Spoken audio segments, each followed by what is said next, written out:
Hello, everyone. This is the Insert Title Show, and I am your host, Wolf Strife. On this episode, I'm going to be talking about the fourth Indiana Jones book, Indiana Jones and the Genesis Deluge. I have to say, this is definitely a hell of a lot better than the last book, The Seven Veils. Oh, yeah, a lot better than the last book. In fact, I would probably say this is my second favorite Indiana Jones book so far.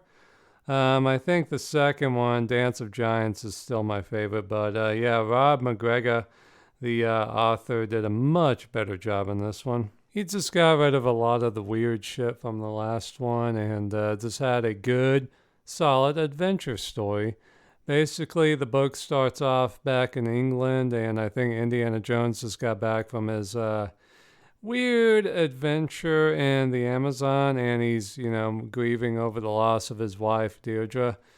And he decides to quit his job in England and actually go back to Chicago to try and get a teaching job at his alma mater, the University of Chicago. He runs into his old friend Jack Shannon, and the two of them get into trouble with some gangsters. Indiana Jones gets to meet Al Capone and get punched by him. I think he even gets knocked out by Al Capone. So yeah, that's pretty interesting.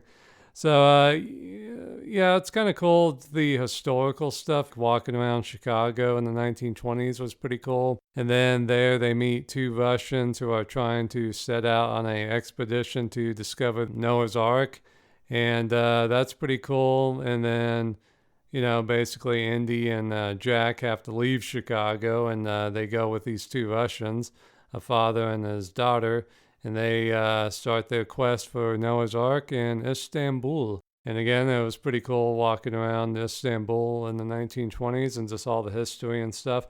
And yeah, Rob McGregor did a really good job kind of putting you in the time and place. I like that a lot. Hell, he even dealt with like the Russian Revolution and stuff in the book, so that was pretty cool. And so from Istanbul, they go to Cappadocia, Mount Ararat, which is where supposedly Noah's Ark is.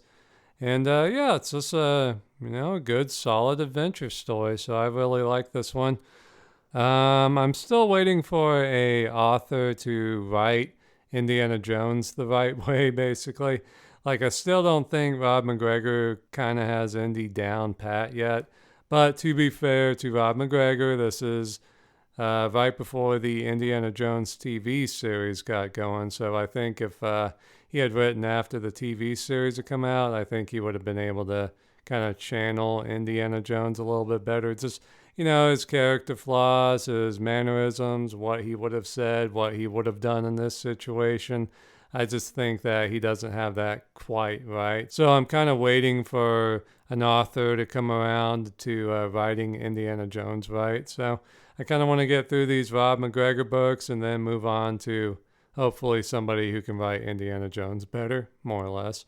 But also, naturally, the further I go along in the series, the later on it gets. So pretty soon I'm going to be reading books that came out after the TV series. So maybe they'll get better after that. But so far, this one's my second favorite out of the four. So check it out if you want to.